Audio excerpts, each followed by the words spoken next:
I would like to say how happy I am to receive President Obama in my country and in my house. The friendship between our two countries is of long standing. The United States has been staunch in its support of the democracy movement in Burma, and we are confident that this support will continue through the difficult years that lie ahead. I say difficult because the most difficult time in any transition is when we think that success is in sight. Then we have to be very careful that we are not lured by a mirage of success and that we are working towards genuine success for our people and for the friendship between our two countries. I believe that we have been able to discuss our various concerns openly, and that as a result of the President's visit to this country, the relations between our countries can only progress in the right direction. I intend fully to keep in touch with the United States government as far as possible and to make sure that we always liaise with one another on the most important matters.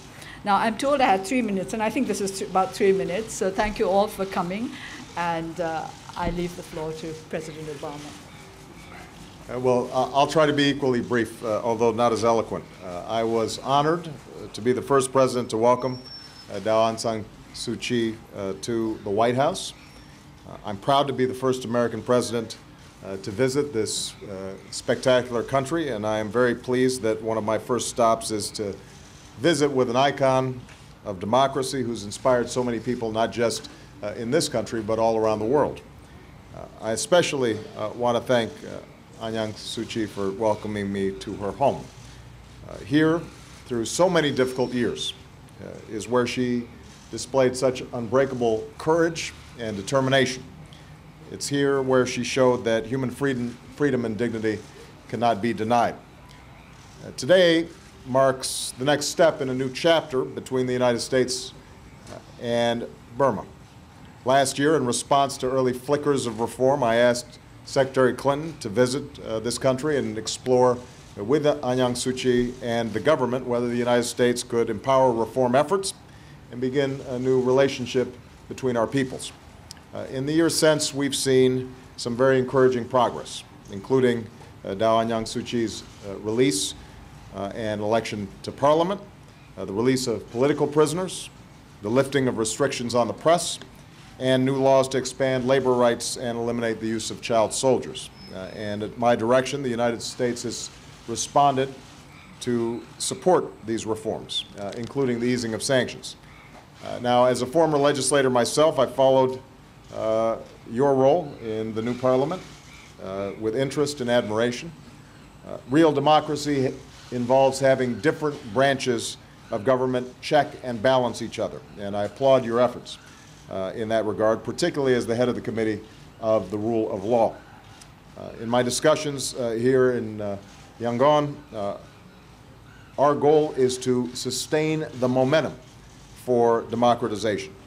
That includes building credible government institutions, establishing rule of law, ending ethnic conflicts, and ensuring that the people of this country have access to greater education, health care, and economic opportunity. And I want to make a pledge to the people of this country that I am confident we can keep, and that is if we see continued progress towards reform, our bilateral ties will grow stronger, and we will do everything we can to help ensure success.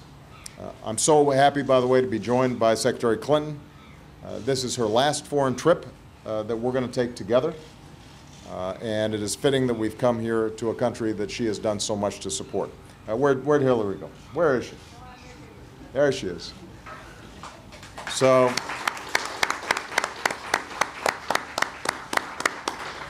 I could not be more grateful, not only for your service, Hillary, but also for the powerful message that you and Aung San Suu Kyi send about the importance of women and men everywhere embracing and promoting democratic values and human rights. So again, I want to thank you, Aung San Suu Kyi, for your extraordinary hospitality and grace, the power of your example, which has been an inspiration to people all around the world, including myself.